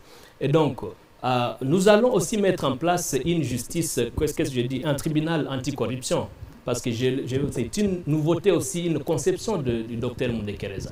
Parce que nous avons des lois anticorruption. Mais ces lois ne sont jamais implémentées ou exécutées. Il y a même une institution aujourd'hui, l'IGF, qui lutte contre la corruption et les détournements des deniers publics. Mais l'IGF avec des résultats acceptables par tout le monde aujourd'hui. L'IGF n'est pas la justice. Très bien. Oui, c'est une institution financière qui contrôle. Parce que, étant donné que le Parlement qui devait d'ailleurs contrôler ne le fait plus, l'IGF a commencé à contrôler. C'est pourquoi d'ailleurs j'ai décidé d'annuler, de supprimer le Parlement. Alors, la justice dans notre pays, donc nous allons faire que, parce que comme j'ai dit, Nous allons supprimer le Parlement et il n'y aura plus cette question-là des contrôles du gouvernement par les députés, parce que si moi, Moudé Kereza, je suis président d'un parti politique, vous êtes mon député national, vous ne saurez pas me contrôler. En tout cas, qu'on se le dise, les députés ne sauront pas contrôler les chefs de son parti qui est ministre. C'est ça la situation aujourd'hui. Ça fait qu'ils sont devenus une caisse de résonance du pouvoir et plus rien ne se passe. Alors, et donc, nous allons faire de sorte que, après avoir supprimé ces institutions, nous allons écrire une nouvelle constitution, nous allons tout faire pour que nous ayons un tribunal anticorruption. Ça va essayer aussi de juger les mandateurs ou les dignitaires de l'État qui s'évertueront dans cette honteuse pratique de détournement de deniers publics et de corruption. Donc ça sera aussi une première en RDC et en Afrique. On n'a jamais eu un autre pays avec un tribunal anticorruption. Ça sera la première fois qu'on aura ça ici. Il ne faut pas aussi dire qu'on va expérimenter ça ici. Non, non, on va implémenter ça ici. Donc nous sommes vraiment là pour l'indépendance totale de notre pays. Rien d'importé ailleurs. Rien d'importé. Une question en rapport avec les lieux de détention, les prisons, qui concernent le secteur de la justice également. Ouais, ouais. La plupart des prisons de la RDC datent de l'ère coloniale. La prison centrale de Makala qui a été inaugurée en 1958, ouais, à l'époque avec une capacité de 1500 détenus, et aujourd'hui on en a plus de 9000. La prison d'Endolo, 540, aujourd'hui c'est plus de 2000. La prison de la Kassapa à Lubumbashi avec une capacité de 800, et aujourd'hui c'est le double. Et ouais, dans toutes ces prisons, les conditions de détention sont exécrables. Alors, une fois au pouvoir, puisque vous le serez dès le mois de janvier, ouais, n'est-ce pas? Merci bien. Que comptez-vous faire? Comment faire pour désengorger nos prisons? Et quelle sera votre politique là-dessus? Bon, ça fait partie de notre, ce que nous appelons le réforme du système judiciaire. Ça fait partie de mon programme. C'est vraiment costaud. Mais ce que nous allons faire, j'ai déjà parlé avec les investisseurs dans ces domaines-là de construction de prisons. Parce que vous savez, quand j'ai constaté ces complots contre notre pays, moi j'ai décidé de focaliser des efforts en train de causer, d'échanger avec ces gens-là qui ont fait, de tirer des ficelles comme nous appelons, et de sélectionner qu'est-ce que je peux prendre, qui est-ce que je peux prendre comme partenaire et qui est-ce que je peux rejeter. Et là, j'ai ceux-là qui vont travailler avec nous pour la construction de nouvelles prisons. Okay? Et nous allons faire qu'il n'y ait pas de prison en milieu urbain. Nous allons les envoyer en milieu rural où il y a des terrains qu'ils peuvent cultiver, parce que si quelqu'un est condamné pour autant d'années ou autant de mois, il doit faire ce travail-là. Il doit être aussi, nous ferons aussi qu'il y ait des formations professionnelles en prison, parce que en fait ailleurs, la prison ce n'est pas un mouroir. Ici au Congo, la prison est devenue un mouroir, alors que ailleurs c'est un centre de rééducation de mauvais citoyens. Donc un citoyen qui s'est retrouvé dans de mauvaises pratiques, il est condamné par la justice, il reste en prison, il est en train de manger, vous comprenez? Il mange, il est soigné pour rien, alors qu'il ne travaille pas. Alors que le prisonnier doit travailler, il doit étudier même en étant en prison, et c'est ça la nouveauté que nous allons amener une fois au pouvoir. Plus de prison en milieu urbain, plus jamais. La prison ici que vous connaissez ici, et vous n'allez plus la voir là-bas. Nous allons tout détruire. Et nous saurons ce que nous allons faire de ça. Et vous pouvez en construire combien en 5 ans? Bon, en 5 ans de prison, moi je ne vais pas, comme j'ai dit là, oui, je ne vais pas donner des chiffres farfelus au peuple, mais je lui dis ceci. Moudé Kereza au pouvoir, plus de prison en milieu urbain, tout sera en milieu rural. Et dans chaque province, vous savez qu'il y a une prison centrale. Donc, vous voulez que je vous donne des chiffres? Nous avons 26 provinces. Hein? Vous êtes malade des chiffres. Myriam, pour un autre sujet. Oui, avec moi, on va d'abord aborder la question en rapport avec la diplomatie. Monsieur Moudé Kereza, aujourd'hui, est-ce que vous pensez que la RDC respecte toutes les étapes qui précèdent la signature des traités et accords internationaux? Ah oui, vous le savez très bien comme moi, nous sommes tous des Congolais. Et c'est très regrettable. Nous avons un problème très sérieux. Je pense qu'il y a aussi un problème de ce que nous appelons un problème de bagage, hein, de bagage intellectuel. Parce que lorsque vous signez un contrat, vous devez d'abord le pénétrer. C'est ce que j'appelle pénétrer un contrat. Il ne faut pas seulement lire le contrat, mais il faut le pénétrer. Il faut les lire avec d'autres lunettes, des lunettes intellectuelles. Et une fois que vous l'avez bien pénétré, là, vous pouvez procéder à la signature. Mais ailleurs, il faut passer d'abord par le Parlement. Mais ici, nous voyons des signatures, des contrats qui n'ont pas été validés ou autorisés par notre Parlement. Il y a d'autres qui se rétractent par la suite, notamment avec l'EAC, qui jusque-là pose d'énormes difficultés en ce qui concerne le résultat qu'on devait attendre. Oui, madame, je préparais, parce que je te suis beaucoup à partir des États-Unis, ton émission que tu tiens, tout ça, je préparais venir et je serai avec un classeur de correspondance envoyée, expédiée. Vous voyez que nous sommes le seul parti au Congo, parce qu'il y a d'autres qui s'appellent parti de l'opposition, tout ça, hein, l'opposition républicaine, c'est pas moi. Mais nous sommes le seul parti qui fait des propositions au gouvernement. Donc, depuis que nous avons créé ce parti... C'est ça qu'on appelle l'opposition républicaine. Oui, oui, j'ai refusé. Non, il y a d'autres qui s'appellent comme ça, mais ils ne font rien. J'ai refusé à mes membres de mon parti de commencer à injurier les autorités, parce que l'autorité vient de Dieu. Et nous avons dit, il ne faut pas injurier, mais nous faisons de propositions. Est-ce que vous savez que mon parti politique, sous mon leadership, est le parti qui a mis fin à la taxe RAM? Est-ce que vous le savez? Nous avons été en justice pendant 6 mois. Et la taxe a été annulée. Mais nous étions allés pour 3 choses. Et j'ai dit au peuple congolais, je sais qu'ils sont en train de me poser chaque fois, parce qu'ils voulaient que nous puissions aussi aider au remboursement de leur argent qui a été indûment perçu. J'avais promis que la taxe sera annulée. La population, le peuple aura son argent et qu'il y aura des réparations qu'on appelle dommages et intérêts. Ma question, c'est de savoir aujourd'hui si la RDC respecte... Non, je suis en train de... Oui, madame. Je suis en train de démontrer comment nous sommes arrivés à une situation catastrophe dans notre pays. Parce que la RDC ne respecte pas, vous le savez très bien. Et puis, j'avais alerté, quand je parle de lettres que nous expédions, j'avais alerté, il y a même des audios, même si Top Congo, tu peux le savoir, j'avais alerté au gouvernement que c'était une erreur grave d'accepter d'abord que notre pays soit membre de cette fameuse communauté EAC. Premièrement, lorsqu'ils n'ont pas compris, parce qu'ils ne nous comprennent pas, comme ils sont au pouvoir, alors après, j'ai alerté de l'entrée de cette armée au Congo. Donc, vraiment, c'était une erreur grave. Et Moudekereza au pouvoir, la RDC va d'abord se retirer de cette bêtise. Parce que nous devons savoir que nous y entrons et comment nous y entrons. Parce que comment nous allons dire que, ok, l'Ouganda c'est notre partenaire et le Rwanda c'est les Rwandais qui nous agacent, qui nous agressent, alors qu'ils sont de frères et sœurs. Vous comprenez, c'est vraiment difficile. Et qu'en est-il aujourd'hui des conditions? Comment jugez-vous aujourd'hui les conditions de nos diplomates à travers le monde? Parce qu'il y a des fois où ils sont déguerpis pour ne pas avoir payé les loyers. Aujourd'hui, une fois président de la République, comment est-ce que vous comptez traiter nos diplomates et soigner l'image de la diplomatie congolaise à travers le monde? Bon, c'est vraiment c'est une bonne matière. Vous savez, nous avons un malheur, j'ai dit toujours aux gens, notre pays a un malheur et ça fait partie du complot international. On a toujours voulu que notre pays ne trouve pas à son sommet des leaders capables de sauver le peuple et le pays dans ces bourbiers-là.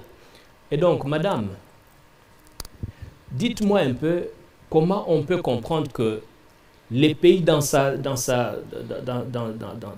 forme actuelle, que nous puissions continuer à accepter que des histoires que nous voyons tous les jours, les leaders qui sont là, ils voyagent chaque jour, le président de la République, pour ne pas les citer, il voyage lui-même pour rencontrer les investisseurs d'après lui, alors que nous avons des services de diplomatie, des ambassadeurs dans tous ces pays-là. Alors que ça, c'est le travail de l'ambassadeur, c'est le travail du ministre des Affaires étrangères qui doit faire ça. Mais bon, il y a cette duplicité où on travaille de manière tout à fait... on s'entrecogne dans les services. Mais pour nous, une fois au pouvoir, nous ferons de sorte que nos diplomates soient d'abord formés avant d'être délégués quelque part. Ils doivent être formés, ils doivent subir une formation de cette carrière-là. Vous pensez qu'ils ne sont pas formés avant d'être... Ils ne sont pas... Où est-ce qu'ils sont formés? Vous êtes journaliste. Est-ce qu'on vous a un jour appelé pour suivre la formation? Il y a ce qu'on appelle l'académie diplomatique qui forme M. Moudakareza, ça existe. Oui, oui. Est-ce que tu as un jour participé comme journaliste pour savoir qu'est-ce qu'ils apprennent dedans?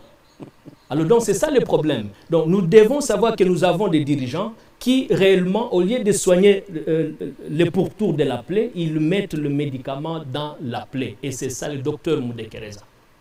Donc les diplomates seront bien traités, les maisons diplomatiques seront respectées. Vous savez, je n'ai pas amené mon passeport qui a été perforé en Ouganda, l'aéroport international d'Entebbe, pour vous montrer combien nous sommes humiliés à l'extérieur du pays. Et nous ne pouvons plus accepter ça, que ça continue. Donc nous sommes déterminés à nous battre pour que nous ayons ces respects que nous avons perdus pendant des décennies.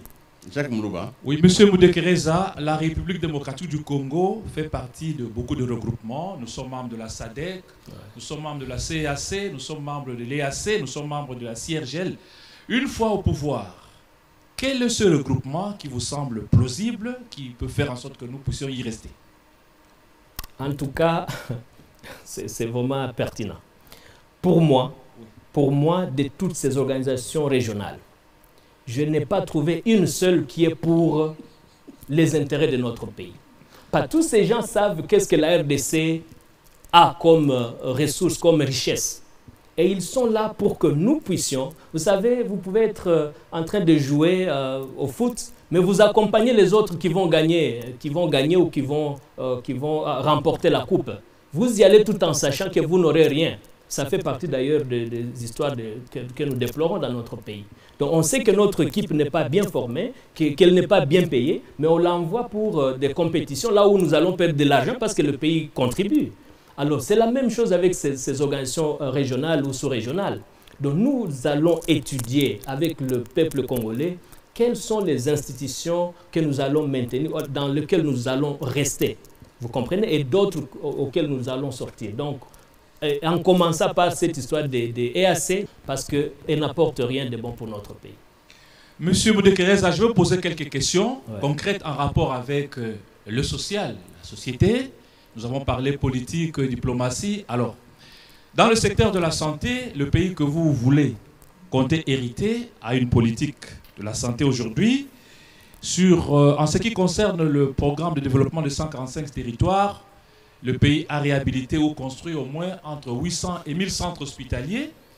Aujourd'hui, le pays, qui sera le vôtre demain en tant que dirigeant, a instauré une politique de la gratuité de la maternité, donc la prise en charge des femmes et des enfants.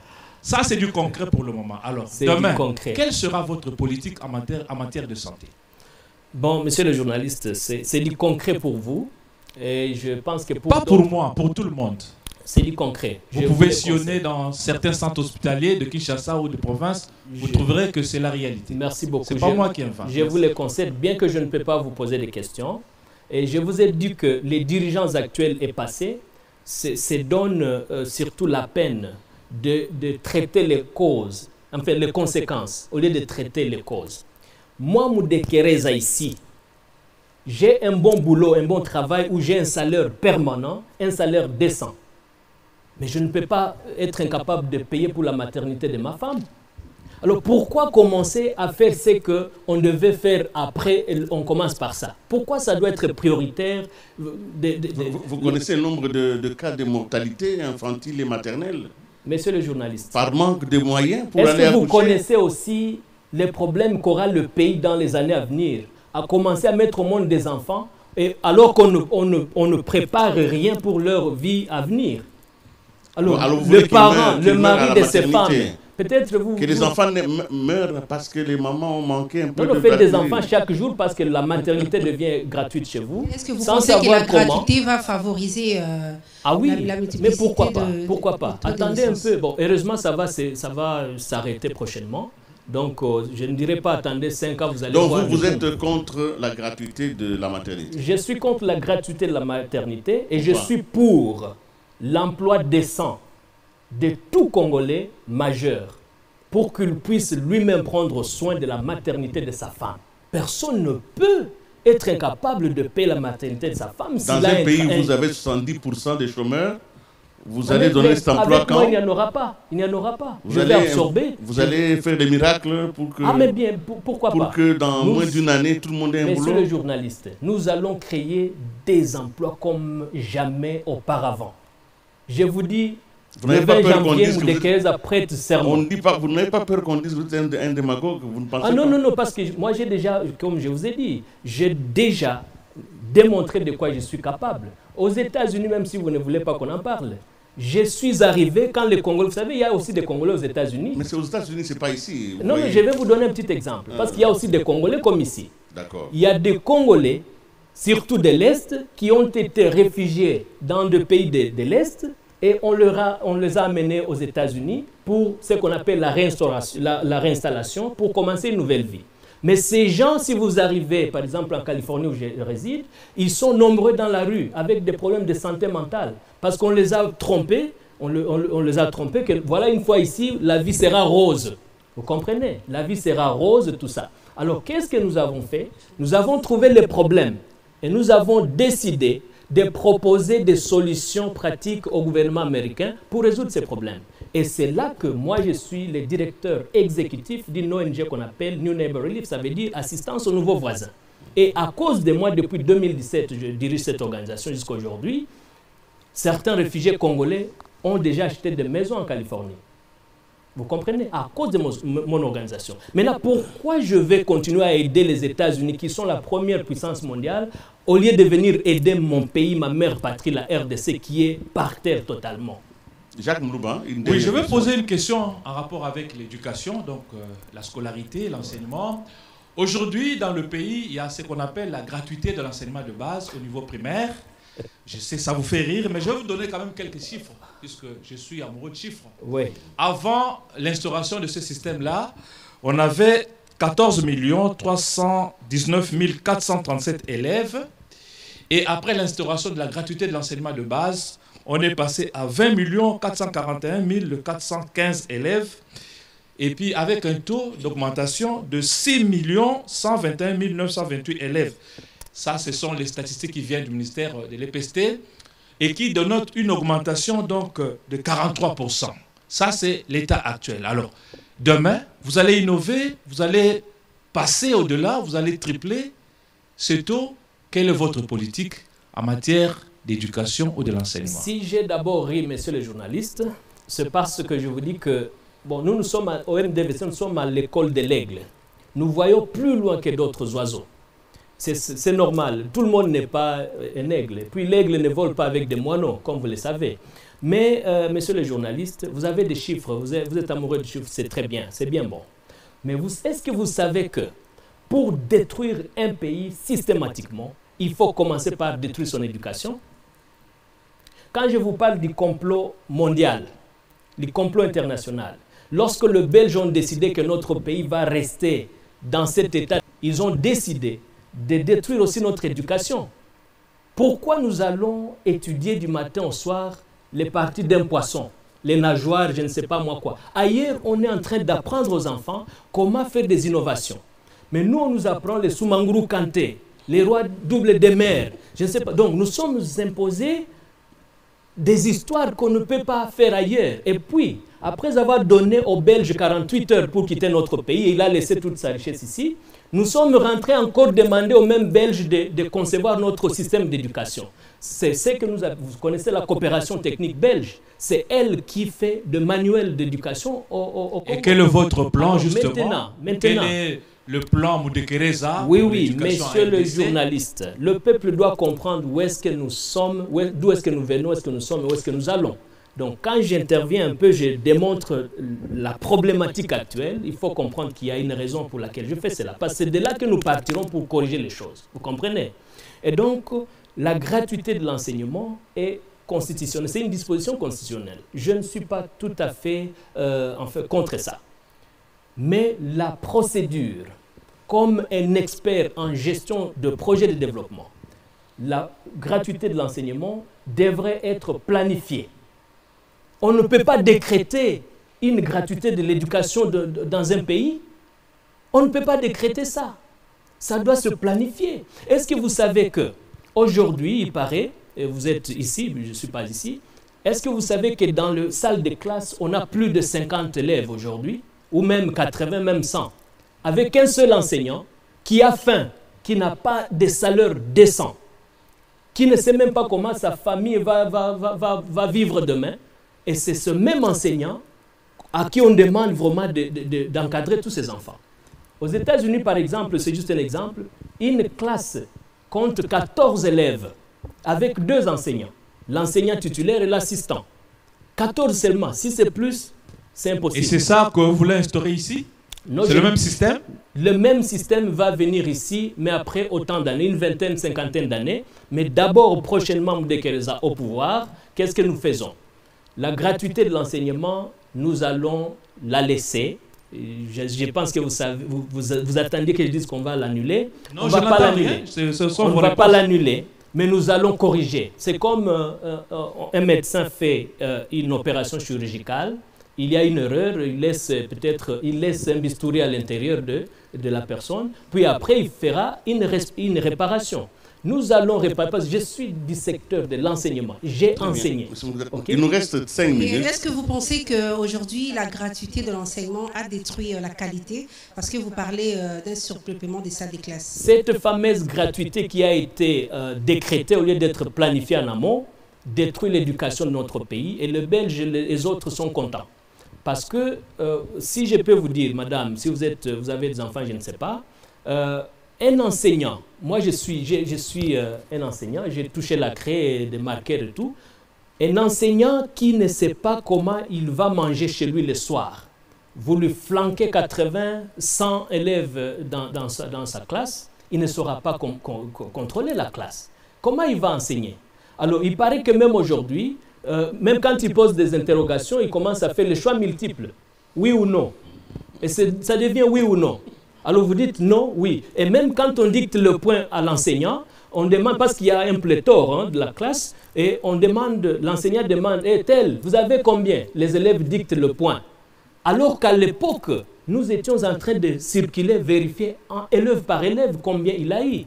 Et donc, c'est très difficile de comprendre ce qui se passe aujourd'hui parce que les dirigeants que nous avons eus jusqu'à aujourd'hui sont des gens qui ne comprennent rien du tout de ce qu'ils font et ils se contentent de gérer, de s'attaquer aux conséquences au lieu de s'attaquer aux causes. Et tant qu'on va en rester là, nous allons continuer à pleurer. Docteur Justin Mdekereza, nous sommes arrivés à la fin de cet entretien. Nous vous avons laissé vraiment vous exprimer. Et je crois que vous avez aussi fait preuve de cette correctitude. Alors, je vais vous poser 2 questions. La première, je vais vous la poser au début. Il y a comme certains qui disent que tout en venant des États-Unis, vous serez un candidat à l'étranger. Vous êtes quelqu'un qu'on a préparé un peu. Vous parlez d'indépendance, mais en réalité, vous êtes quelqu'un envoyé par ces forces qui ont détruit le pays. Voilà. C'est une première question que je vous pose. Et si vous répondez très rapidement, je vous donnerai l'occasion de clôturer cette émission. Oui, je peux même compléter. Et un candidat à qui on a donné les moyens pour venir se présenter au Congo. Très bien. En tout cas, permettez-moi, et devant face ouvert, qu'est-ce que je dis là, en anglais on dit face, donc visage ouvert au peuple congolais, je vais vous dire ceci, je ne suis pas un candidat fabriqué par qui que ce soit. Je vais vous donner des preuves. Pour preuve, je vous ai dit, j'ai publié ces livres et je parlais de multinationales qui pillent notre pays. À la page 61, vous allez voir, j'ai donné une liste de ces instituts, de ces multinationales qui pillent notre pays. Quelqu'un d'autre de ces 26 candidats ne fera pas ça. Alors, ensuite, il y a ces livres ici que j'ai appelés A Word of Warning to the World. Ça signifie un mot d'avertissement au monde. Donc, j'ai averti le monde entier sur les problèmes de la RDC. Donc, ces complots internationaux, j'en parle ici. Donc, si j'étais candidat de quelqu'un, je ne ferais pas des choses pareilles. Et puis, tenez-vous bien, je n'ai pas fait ça parce qu'il y aurait élection. Je ne savais pas qu'un jour il y aurait élection ou que je serais candidat président de la République. Donc je suis là tout le temps, je suis écrivain, je travaille, j'écris sur la justice sociale. Et quand j'écris sur la justice sociale, je parle de problèmes de ma mère patrie, la RDC. Vous comprenez? Et donc j'ai même été en coalition, je peux vous dire ceci, j'étais en coalition avec le docteur Denis Mukwege au début. Je l'ai appelé, je lui ai dit, docteur, j'ai appris que vous avez préparé d'être candidat aux prochaines élections. Mais moi, je suis du Sud Kivu et vous êtes du Sud Kivu aussi. Et si nous allons nord disperser, nous allons montrer au peuple que nous y allons à cause de nos propres intérêts, mais pas les intérêts du peuple. Est-ce que nous pouvons travailler ensemble?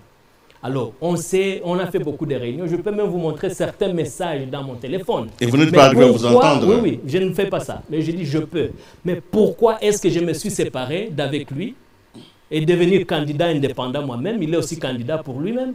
Donc, lorsqu'il viendra ici, posez-lui la question. Le docteur Mudekereza nous a dit que vous étiez en coalition. Est-ce que vous pouvez nous dire pourquoi il a décidé de vous laisser, de vous quitter? Donc, très bien. Nous lui poserons la question si nous avons la chance de la voir ici. Oui, il est le numéro Alors, 15. Je vous pose une dernière question. Je sais qu'on n'a pas abordé toutes les thématiques. C'était à titre indicatif. Excusez, messieurs les journalistes, parlant de financement de ma campagne électorale, dans les coulisses, hein, parce que vous êtes Congolais au-delà d'être journaliste, je vais vous montrer un message. De l'argent, de la caution d'abord. Je vous en prie. Oui. Non, je vous en prie. Non, écoutez, vous avez... Non, je vais répondre à sa question parce qu'il parlait du financement. Du financement, oui, je vous en prie. Je refusais les financements des entreprises des États-Unis. Ça, je vous l'ai dit très, très bien. Et quand je préparais venir ici, en tout cas, bon, imaginez-vous, je suis un directeur exécutif d'une organisation aux États-Unis. Je frappe à des portes, je reçois des financements pour les projets de développement aux États-Unis. Mais quand je viens pour me présenter à la présidentielle en RDC, je pouvais avoir beaucoup de fonds si je voulais. Mais je ne pouvais pas demander de l'argent des gens que je suspecte fait partie de ces systèmes que nous vivons aujourd'hui. Même pour la caution, je payais seul. Je vous en prie. La campagne va commencer. Vous aurez l'occasion de passer dans d'autres médias. On ne va pas tout expliquer aujourd'hui ici. Je voudrais vous demander, vous êtes du Sud Kivu, de parler un tout petit peu pour clôturer en Swahili. Adressez-vous à cette population qui peut vous entendre dans cette langue nationale et qui peut certainement comprendre certaines choses dans cette langue. Asante sana bwana journalist. Nashukuru sana watoto wa Kivu. Niko mtoto wa Sud Kivu lakini tuko watoto ya Kivu. Napenda kuambia kwamba kwa leo nchi ya mababu zetu iko chini sana na dunia mzima haitupendi, inatuonelea. Hivi tunapata bahati ya kuchagua rais wa mpya, mtoto wenu Dr. Justin Mudekereza, ambaye mnamjua vizuri, ambaye amejitolea kulamusha nchi ya mababu, ambaye ye mwenyewe amekuwa naye torture, amemkatakata na bisu, ile yote na ameipita ndani, anaweza kuwatosha katika hali ya mbaya ambayo mko ndani. Maendeleo tunayafanya, tumefanya kwetu, tumefanya nchi za kigeni, na hapo Marekani kwenye naikala ninafanya kazi ya maendeleo. Niliona siwezi endelea kusaidia nchi ya Marekani, iko mbele tayari, niache nchi ya mababu zangu kwenye watu wanateswa. Asante sana. Namba yangu ni 14 na najua siku ya uchaguzi mtachagua namba 14. Merci Dr. Mudekereza. Pensez-vous avoir convaincu ce soir? Bon, en tout cas, c'est au peuple de décider. Mais moi, je me dis, je suis au service de mon peuple. Je suis déterminé de me mettre à son service. C'est à lui de décider. Mais pour la dernière fois, parce que je suis un enfant de Dieu, j'ai toujours voulu commencer par un verset biblique et terminer par un verset biblique. Si j'allais commencer par un verset biblique, je donnerai l'histoire de David et Goliath pendant ces élections. Et nous allons assister à cette scène de David et Goliath. Goliath se croyait beaucoup dans son armée, dans sa force. Mais David croyait dans la force de l'Éternel.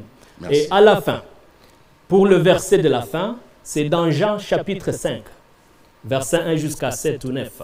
Et là, ça dit ceci, l'histoire où les gens devaient passer dans une piscine pour être guéris. Et quelqu'un était là, très malade pendant longtemps. Jésus-Christ est venu, il lui dit, mais moi je suis très malade, ça fait très longtemps. Mais quand je cherche à me jeter dans la piscine, d'autres m'empêchent. Et je n'ai personne pour me jeter dedans. Mais Jésus lui a dit quoi? Parce que vous savez, le Christ était capable de le prendre, de l'aider et de l'amener dans la piscine. Il pouvait même appeler quelqu'un, aide ce monsieur qui est malade depuis très longtemps. Mais il lui a dit quoi? Lève-toi, prends ton lit et marche.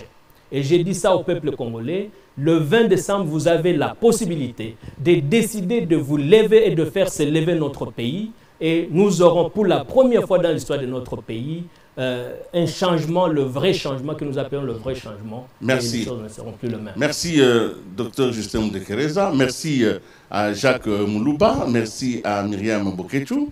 Merci aussi à vous, amis téléspectateurs, qui avez suivi ces spéciales présidentielles 2023. Ça n'a pas été facile. C'est un homme qui a beaucoup de choses à dire et nous avions beaucoup de questions à poser. Mais je pense que dans cet exercice, le plus important, c'est que nous avons accompli notre devoir et il a accompli aussi le sien. Nous allons donc nous séparer. Je voudrais vous saluer, docteur Moudekereza, pour... Merci, moi aussi.